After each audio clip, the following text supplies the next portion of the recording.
Mariana. Det känns som att det inte finns något mellanting i den här debatten alls. Utan det finns som två olika sidor som håller på att konkurrera en massa med varandra. Men ingenting direkt däremellan. Den ena sidan som ser det som totalt ofarligt och vill tillåta en obegränsad haschrökning för alla, var än de känner för det. Och den andra sidan som köper drogkriget till punkt och pricka, med heroin bara ett steg därifrån. Sverige, min samhällsmiljö, tillhör den senare gruppen. Allting har en början. Och det börjar med en joint, det går över i hasch, sen så är de inne i hela systemet och sen sitter de hos oss där uppe. Här har vi nu ett drogträd med de drogerna med störst konsekvenser högst upp och det lättaste längst ner. Baserat på normalt bruk, överdoser samt risken att påverka andra. 4 av dessa droger är legaliserade även för privat bruk i större delen av världen. Socker, koffein, alkohol och tobak. Socker och koffein eftersom det har växt in i västvärldens samhälle sedan 200 respektive miljontals år sedan och anses idag ha minimala effekter på sina konsumenter. Alkohol försökte man faktiskt kriminalisera under 70-talet, men när dess uråldriga konst gav upphov till maffior med influens ända in på politiken ansåg man att det inte var värt det.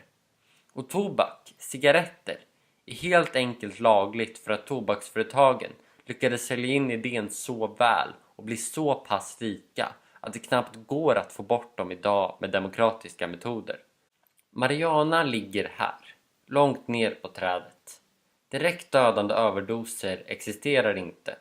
Den kan få en del trista bieffekter som försämrad inlärningsförmåga, tappad uppmärksamhet, energi, motivation och sömn, ångest och depression, minnesluckor och försämrad korttidsminne och på sikt inflammationer i luftrören. Generellt sett är effekterna på ungdomar värst, med tillägg som paranoid schizofren samt en tveksam forskning på tappad IQ. Den gör en inte våldsam. Det finns dock en tunn länk att eftersom marijuana kan leda till schizofreni leder den till våld, eftersom schizofrena människor är betydligt mer våldsamma. Så i direkta konsekvenser ligger marijuana väldigt lågt. Men våld eller inte, precis som nikotin i cigaretter är drogen beroendeframkallande. Enligt WebMD, en sida som jag i alla fall såg som väldigt trovärdig, är cirka 10% av cannabisbrukare beroende. Och pengarna de spenderar kombineras med effekter som är förenliga med sämre produktivitet. Nu menar inte jag att alla av de 10% har allvarliga ekonomiska problem. Men dessa faktorer gör ändå att man inte kan sätta den allra längst ner i drogträdet. Förespråkare för legalisering vill förflytta marijuana från det olagliga drogträdet till den tillåtna drogbusken och lägga in en 5:e laglig drog i systemet och den andra som har en direkt effekt på människors hjärnor efter alkoholen. Nödvändigt, möjligt. Förespråkare för kriminalisering i alla fall hävdar att man inte bara kan se marijuana för bruk av drogen i sig leder till, utan måste dra trådar till substanser högre upp i hierarkin. Argumentet saknar dock ironiskt nog substans. Söker man på marijuana inkörsport ifrågasätts det i över hälften av sökningarna. Och stödet kommer från typ SVT som refererar till en svensk trovärdig studie av Karolinska institutet. En annan kul grej är att vad gäller lagliga droger som tobak och alkohol finns det motståndet inte alls på samma sätt. Den här typen av syn leder i alla fall till minskade medicinska möjligheter, både för forskning och medicin. Fängelsestraff för människor som inte är någon fara för samhället överhuvudtaget. Och drogkarteller i stil med de kriminaliseringen av alkohol skapade. Drogproblemen i Sverige är dock inte i närheten av USAs. Främst tack vare att privata fängelser inte existerar här och därmed finns det ingen yttre kraft som försöker spärra in oskyldiga människor. I tal innebär det att per capita straffas mer än 3 gånger fler för marijuana i USA än alla typer av brott i Sverige. Det är också en väsentlig skillnad på straffen. En som blir ertappad med en privat bruksmängd första gången döms i Sverige för det mesta till dagsböter, i värsta fall någon månads fängelse. Medan i USA är det federala straffet för första gången 1 år oavsett vad. Langare i Sverige av samma dos åker nog på fängelsestraff. Men det rör sig om månader till något år. Medan i USA är straffet 5 år oavsett vad igen. Vilket är hälften av Sveriges maxtak. Den enda trösten som ni amerikanare har är att dödsstraff inte finns. Eftersom det skulle leda till att fängelseföretagen förlorade en jädrans massa pengar. Att legalisering skulle lösa USAs problem är jag dock tveksam till.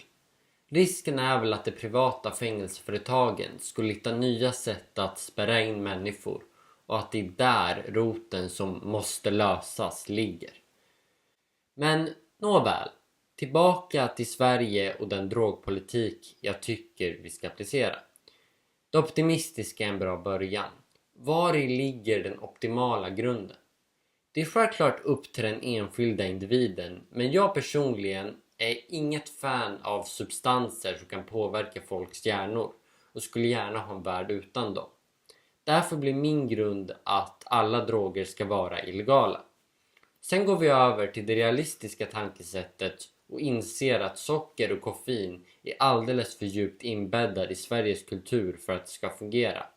Tobak och framförallt de vidriga cigaretterna vars rök drabbar alla får man gärna kämpa för att få bort så länge det är företagen och inte brukarna man går emot. Men det kommer ju bli allt annat än lätt. Och alkohol kan vi av erfarenhet säga att det går åt helvete om man kriminaliserar. Jag skulle dock kunna tänka mig att man kan göra fylledrycker typ som vodka illegalt med då böter som straff.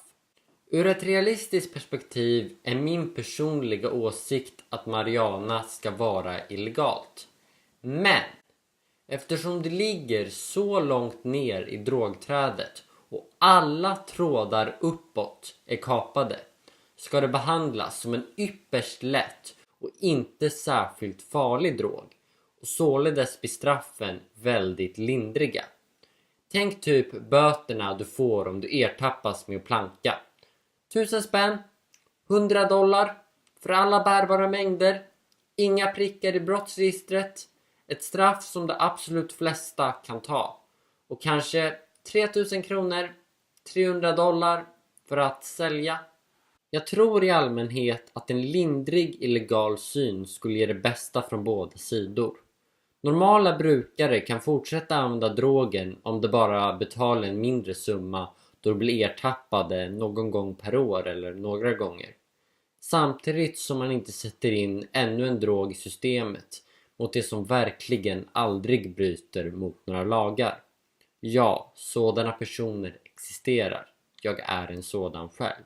Den kriminella verksamheten kanske inte slutar på samma nivå som legalisering skulle innebära, men ett rimligt antagande är att betydligt fler vanliga medborgare skulle vara villiga att sälja drogen om det man riskerade inte var månader i fängelse.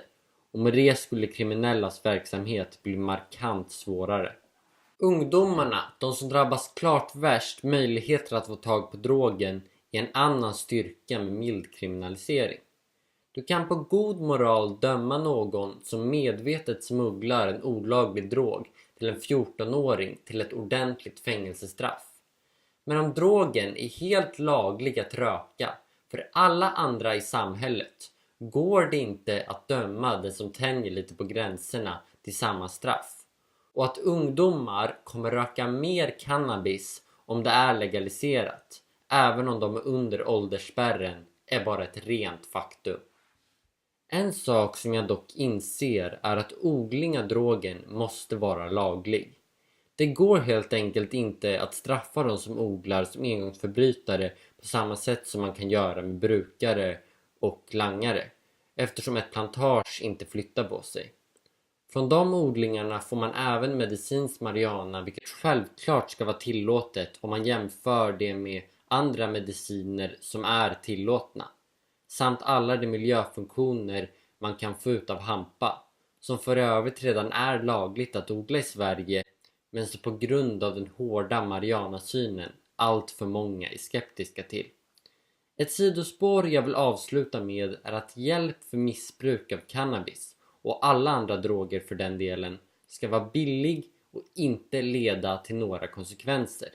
Jag har svårt att förstå mentaliteten av att inte uppmuntra folk som vill ändra sitt beteende som princip. Skadar du inte någon annan än dig själv ska du alltid ha rätt att söka hjälp. Och med det sagt ser jag fram emot en saftig, nyanserad debatt där vi ser om mitt förslag kan ses som ett alternativ eller om det verkligen bara finns ett svar på frågan.